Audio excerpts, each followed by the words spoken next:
Video like जरूर कर लीजिए और ऐसे वीडियो लगातार फ्री में पाने के लिए चैनल को तुरंत सब्सक्राइब कर लीजिए और बेल आइकन को जरूर टैप कर लीजिए ताकि आगे भी सारे वीडियो आपको मिलते रहे। यूट्यूब में फॉलो करते हैं तो प्लीज ये वाला फ्री टेलीग्राम चैनल जरूर ज्वाइन कर लीजिएगा। सारे नोटिफिकेशन सारे अपडेट यहीं पे आते हैं, ध्यान रखिए।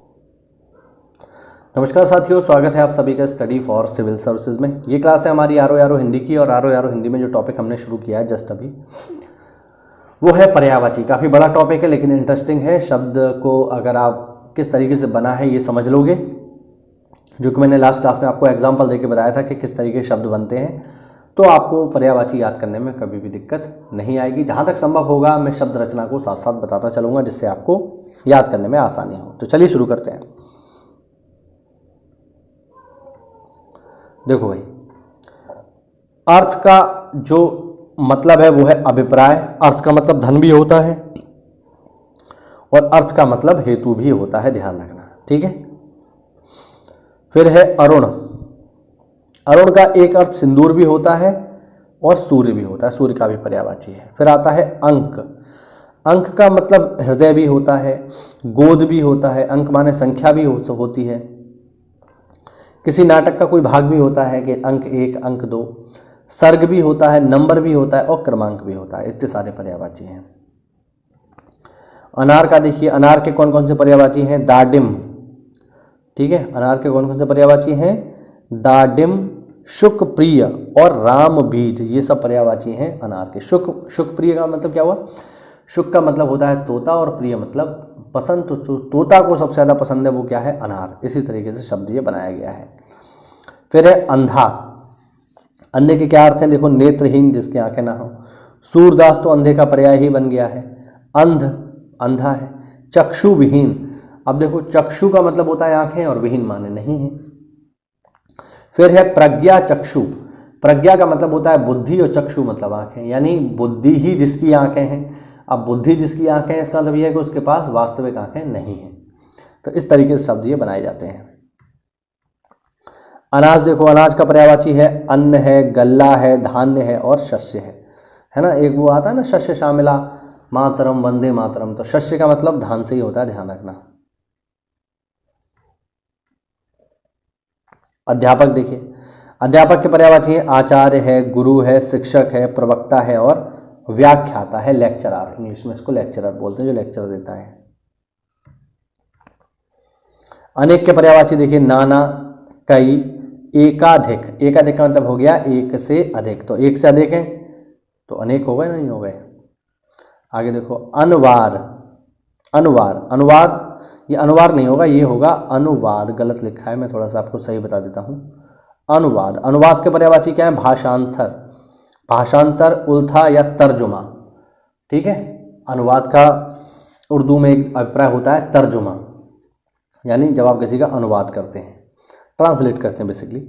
फिर है अन्वेषण। अन्वेषण का मतलब होता है किसी को खोजना, रिसर्च करना, बेसिकली अन्वेषण कहलाता है। तो इसके पर्यायवाची हैं गवेषण, खोज, जांच, शोध या अनुसंधान माने रिसर्च। फिर है अपमान। अपमान के पर्यायवाची क्या है? अनादर, अवमान, बेइज्जती, अवज्ञा, ठीक, तिरस्कार, उपेक्षा और निरादर। अब देखो ये शब्द कैसे बने, थोड़ा सा आपको समझाता हूँ। इसको देखिए, ये है निरादर। कैसे बनेगा? दो शब्दों से मिलकर बनेगा, निर, धन, आदर। निर का मतलब है बिना, आदर का मतलब है सम्मान के।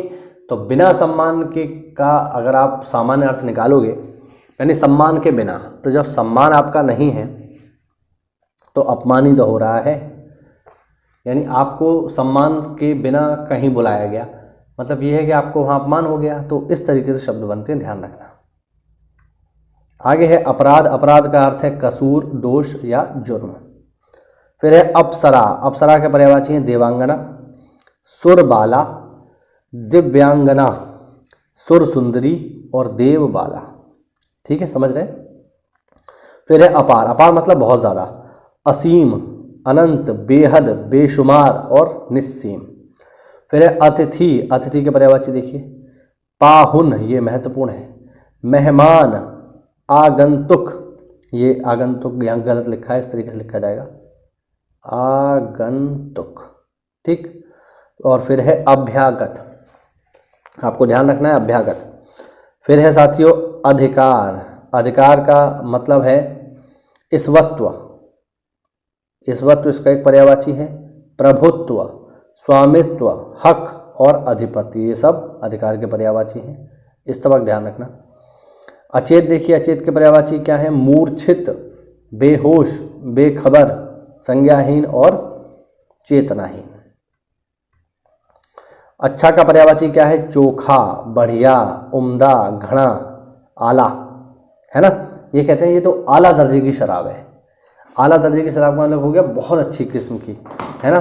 घड़ा, जैसे आप पश्चिमी यूपी में जाओगे तो पश्चिमी यूपी में जो अलीगढ़ के आसपास का क्षेत्र है वहाँ पे हरियाणवी टच जो है भाषा में रहता है ना। जाट लोग हैं वहाँ पे, तो जैसे वहाँ पर जो है घड़ा शब्द का इस्तेमाल बहुत होता है कि भाई तू घड़ा चौधरी, मतलब कैसे बोलूँ मैं इसको, मतलब तू बहुत घड़ा चौधरी बन रहा है, यानी इस तरीके से बोला जाता है।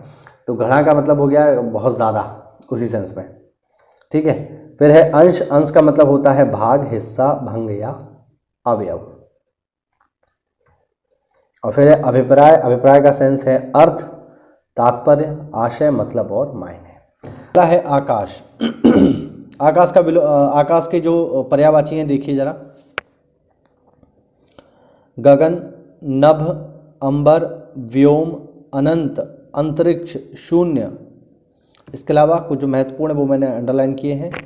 अब्र, ध्या और पुष्कर, ठीक है। ये भी साथियों जो है आकाश के पर्यायवाची हैं, याद रखना, महत्वपूर्ण है।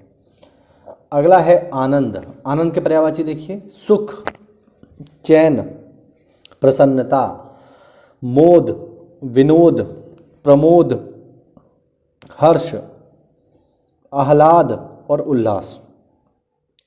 ये शब्द क्या है? ये है आह्लाद, ठीक है। इस तरीके से, मतलब ये छोटा हा बनता है यहाँ पे, इस तरीके से लिखते हैं इसको, आह्लाद, ठीक है। अगर कोई व्यक्ति प्रसन्न होता है तो उसे बोलते हैं आह्लादित। अगला है आदित्य। आदित्य के पर्यायवाची देखिए, सूर्य के पर्यायवाची। भास्कर, दिवाकर, दिनकर, सूर्य, ये सब इसके पर्यायवाची हैं। अगला बहुत ही महत्वपूर्ण, आम। आम के पर्यायवाची देखिए। सहकार, रसाल, आम्र, पियम्बू, पिक बंधु, अमृत फल, मन मथालय, अम्ब, आम्र और फल श्रेष्ठ, ठीक है। ये जो है पर्यायवाची हैं किसके? ये पर्यायवाची हैं आम के, ठीक है। ध्यान रखिएगा, महत्वपूर्ण है, पेपर में पूछे जा चुके हैं। आगे है आँख। आँख के पर्यायवाची देखिए। लोचन, नयन, नेत्र, चक्षु, दृग। ये क्या लिखा है? दृग, ठीक है। दृग, अक्षी, अम्बक, चख, दीदा, ईक्षण, विलोचन और प्रेक्षण, ठीक है। ये सब पर्यायवाची साथियों आँख के हैं, ध्यान रखना। आगे है आंगन। आंगन के पर्यायवाची देखिए। अंगना, ये क्या बना दिया मैंने? अंगना, अजिर, प्रांगण और बगर, ये सब पर्यायवाची हैं साथियों आंगन के। चलो आगे बढ़ते हैं। आकर्षक के पर्यायवाची देखिए क्या है? दिलकशी, खिंचाव, विमोहन और सम्मोहन। सम्मोहन, किसी की तरफ आकर्षित होना। आखिरकार के पर्यायवाची देखिए। अंततः, अंततः गत्वा, ठीक है, और परिणामतः, ये सब आखिरकार के पर्यायवाची हैं। आज्ञा के देखिए। अनुमति, मंजूरी, स्वीकृति, सहमति और इजाजत, ये सब आज्ञा के पर्यायवाची हैं। आयुष्मान के देखिए। चिरंजीव, दीर्घायु, शतायु, चिरायु और दीर्घजीवी, ये सब आयुष्मान के पर्यायवाची हैं। आश्रय के पर्यायवाची देखिए। अवलंब, भरोसा, सहारा, आधार और प्रश्रय, ये सब आश्रय के पर्यायवाची हैं। आशीर्वाद के पर्यायवाची देखिए। आशीष, आर्षी वचन और मंगल कामना। आवेग के पर्यायवाची देखिए। स्फूर्ति, तेजी, जोश, चपलता और त्वरा, ये सब आवेग की पर्यायवाची हैं। आलसी के पर्यायवाची देखिए सुस्त, काहिल, ठलुआ, निकम्मा या निरुद्यमी। निरुद्यमी, ठीक है। आदरणीय के पर्यायवाची देखिए सम्मान्य, पूज्य, पूजनीय, मान्यवर और माननीय। आचार के पर्यायवाची देखिए साथियों चरित्र, स्वभाव, धूलि, चाल ढाल, चाल चलन, ठीक है, उसका चरित्र कैसा है। आख्यान के पर्यायवाची देखिए कहानी, कथा, वृत्तांत। वृत्तांत की वर्तनी आपको एक बार जरूर देखनी चाहिए।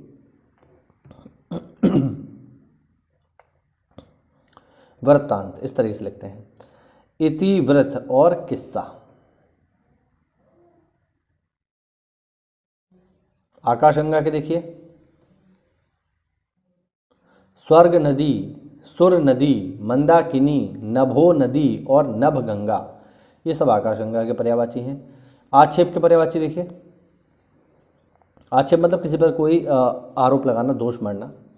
आरोप, दोषारोपण, अभियोग या इल्जाम। आकृति का देखिए आकृति, आकृति का पर्यायवाची चेहरा मोहरा, नैन नक्श, गड़न, ढील डौल और आकार। आकलन का देखिए आकलन कूतना, आंकना और आगड़न, ये सब आकलन के पर्यायवाची हैं। आंसू के पर्यायवाची देखिए महत्वपूर्ण है भाई, अश्रु, नेत्र नीर, नयन जल, नेत्रवारी और नयन नीर। आदर्श, मानक, नमूना, प्रतिरूप और प्रतिमान। और अंतिम देखिए साथियों आतंक। आतंक के पर्यायवाची हैं भीषिका, उपद्रव, अति भय, संत्रास और दहशत। तो ये हुआ साथियों आज का हमारा वीडियो, जिसमें हमने बात की प्रमुख जो हमारे तत्सम तद्भव हैं, मतलब सॉरी जो हमारे पर्यायवाची हैं उनके बारे में। उम्मीद करता हूँ इसमें आपको नए पर्यायवाची मिले होंगे। तो ऐसा है तो वीडियो को लाइक करिए, चैनल को सब्सक्राइब करिए साथियों, और कंप्लीट हिंदी पढ़ने के लिए आज इस चैनल को फॉलो कर लीजिए। मिलते हैं अगली क्लास में, तब तक के लिए जय हिंद, जय भारत, वंदे मातरम।